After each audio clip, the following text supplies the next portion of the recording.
Welcome to DG solutions. 15 cent വസ്തു വാങ്ങിയാൽ എത്ര വീതി കിട്ടും? അതിൻ്റെ നീളം 30 മീറ്റർ ആണെങ്കിൽ. അതുപോലെ 1 സെൻറ്റ് വസ്തു എന്ന് പറയുമ്പോൾ അത് എത്രമാത്രം വലിപ്പം ഉണ്ടായിരിക്കും?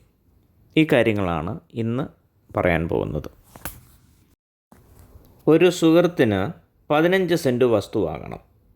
ഏകദേശം 48 സെൻറ്റുള്ള ഒരു പുരയിടത്തിൻ്റെ ഒരു സൈഡിൽ നിന്നുമാണ് ഇത് വാങ്ങാൻ ഉദ്ദേശിക്കുന്നത്. ആ വസ്തുവിന് റോഡിൽ നിന്നും അകത്തേക്ക് 30 മീറ്ററാണ് നീളം. ചതുരാകൃതിയിലുള്ള ഈ വസ്തുവിൻ്റെ ഒരു വശത്തു നിന്നും 15 സെൻറ്റ് വസ്തു വാങ്ങിയാൽ റോഡ് സൈഡിൽ എത്ര വീതി ലഭിക്കും എന്നുള്ളതാണ് അറിയേണ്ടത്. ഇത് കണക്ക് കൂട്ടുന്നതിന് മുമ്പ് 1 സെൻറ്റ് വസ്തു എന്ന് പറഞ്ഞാൽ അത് എത്രമാത്രം വലിപ്പമുണ്ടായിരിക്കും എന്ന് കൂടിയൊന്ന് മനസ്സിലാക്കാം. 1 സെൻറ്റ് എന്നത് സ്ക്വയർ മീറ്റർ അഥവാ ചതുരശ്ര മീറ്ററിൽ പറഞ്ഞാൽ 40.47 സ്ക്വയർ മീറ്റർ ആയിരിക്കും. ഇവിടെ 40.47 സ്ക്വയർ മീറ്റർ എന്ന് പറഞ്ഞാൽ എത്രമാത്രം ഉണ്ടാകും? നമുക്കൊരു ഉദാഹരണം നോക്കാം. ചതുരാകൃതിയിലുള്ള ഒരു വസ്തു, അതിൻ്റെ വിസ്തീർണം 1 സെൻറ്റ് ആണ്. അങ്ങനെയാണെങ്കിൽ അതിൻ്റെ വലിപ്പം എത്രമാത്രം ഉണ്ടാകുമെന്നറിയാൻ അതിൻ്റെ നീളവും വീതിയും എത്രയുണ്ട് എന്ന് മനസ്സിലാക്കിയാൽ മതിയാകും. ഇവിടെ അതിൻ്റെ ഒരു വശത്തിൻ്റെ നീളം 10 മീറ്റർ ആണ് എന്ന് വിചാരിക്കുക. അപ്പോൾ അതിൻ്റെ വീതി എത്ര ആയിരിക്കും? 4.047 മീറ്റർ ആയിരിക്കും. അതായത് ഏകദേശം 4 മീറ്റർ ആയിരിക്കും. എന്ന് പറഞ്ഞാൽ എന്ത് മനസ്സിലാക്കാം? 1 സെൻറ്റ് വിസ്തീർണമുള്ള ഒരു വസ്തു, അതിൻ്റെ നീളം ഏകദേശം 10 മീറ്റർ ആണെങ്കിൽ, 10 മീറ്റർ എന്ന് പറയുമ്പോൾ നമുക്ക് ഊഹിക്കാം, ആണെങ്കിൽ അതിൻ്റെ വീതി ഏകദേശം 4 മീറ്റർ ആയിരിക്കും. അപ്പം 10 മീറ്റർ നീളവും 4 മീറ്റർ വീതിയുമുള്ള ഒരു വസ്തുവിൻ്റെ ഏരിയ 1 സെൻറ്റ് ആയിരിക്കും. ഇനി അത് എങ്ങനെ കിട്ടി എന്നുകൂടി നോക്കാം. 1 സെൻറ്റ് വസ്തു എന്ന് പറഞ്ഞാൽ 40.47 മീറ്റർ സ്ക്വയർ ആയിരിക്കും. അതിൻ്റെ ഒരു വശത്തിൻ്റെ നീളം 10 മീറ്റർ ആണ് എന്ന് നമ്മൾ പറഞ്ഞു. അപ്പോൾ ഏരിയയും ഒരു വശത്തിൻ്റെ നീളവുമുണ്ടെങ്കിൽ മറുവശം അഥവാ അതിൻ്റെ വീതി കണ്ടുപിടിക്കാൻ വിസ്തീർണത്തെ നീളം കൊണ്ട് ഹരിച്ചാൽ മതിയാകും. അപ്പോൾ ഇവിടെ 40.47 ഭാഗം 10 സമം 4.047 മീറ്റർ എന്ന് അതിൻ്റെ വീതി കിട്ടും. ഇത് നമ്മൾ ഉദാഹരണമായി പറഞ്ഞ നീളവും വീതിയുമാണ്. അതിന് മാറ്റങ്ങൾ ഉണ്ടാകും.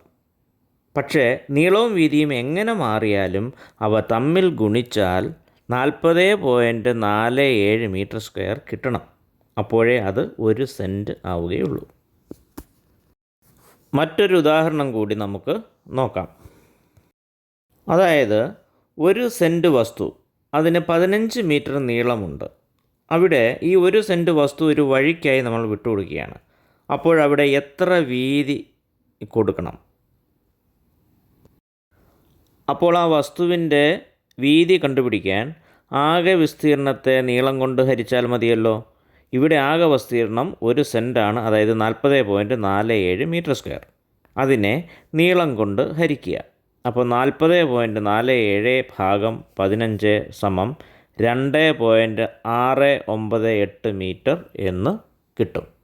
അതായത് 15 മീറ്റർ നീളത്തിൽ 1 സെൻറ്റ് വസ്തു ഒരു വഴിക്കായി വിട്ടുകൊടുത്താൽ അതിൻ്റെ വീതി 2.698 മീറ്റർ ആയിരിക്കും.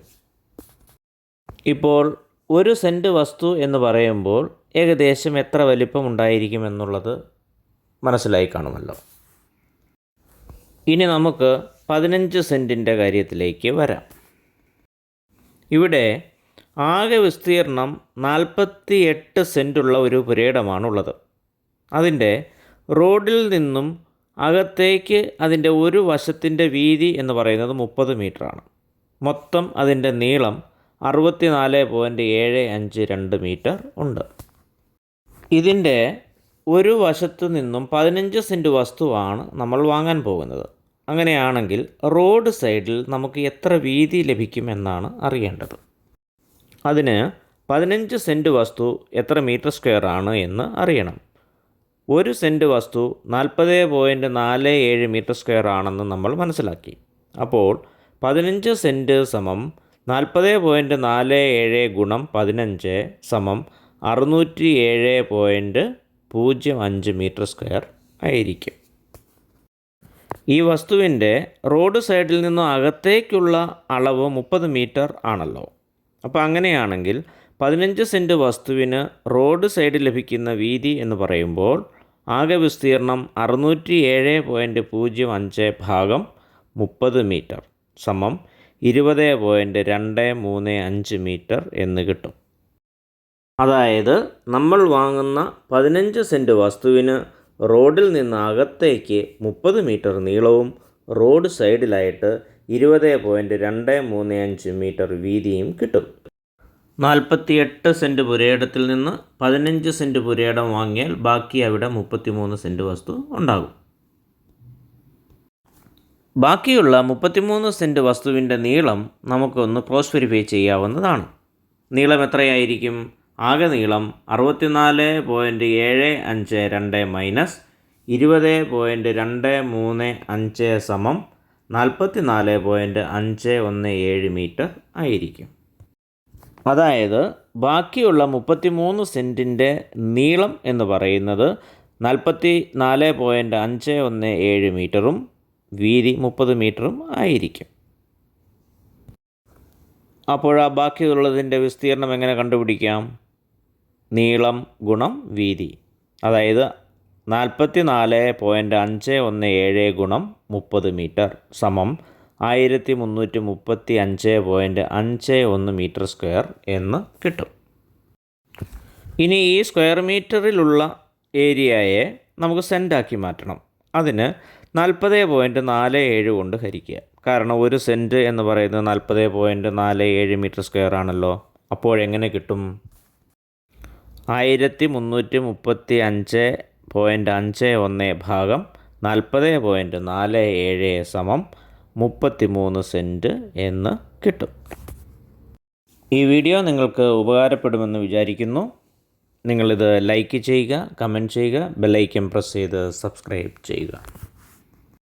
ഇനി അടുത്ത വീഡിയോയിൽ വസ്തുവിൻ്റെ നീളവും വീതിയും അടിക്കണക്കിൽ നമ്മൾ അളന്നാൽ അതിൻ്റെ വലിപ്പം എങ്ങനെ മനസ്സിലാക്കാമെന്നും ഒരു സെൻറ്റ് എന്ന് പറയുന്നത് എത്ര സ്ക്വയർ ഫീറ്റ് അഥവാ ചതുര അടിയാണ് എന്ന് മനസ്സിലാക്കുന്നതിനും വേണ്ടി ഡീറ്റെയിൽ ആയിട്ട് ഒരു വീഡിയോ ചെയ്യുന്നതായിരിക്കും.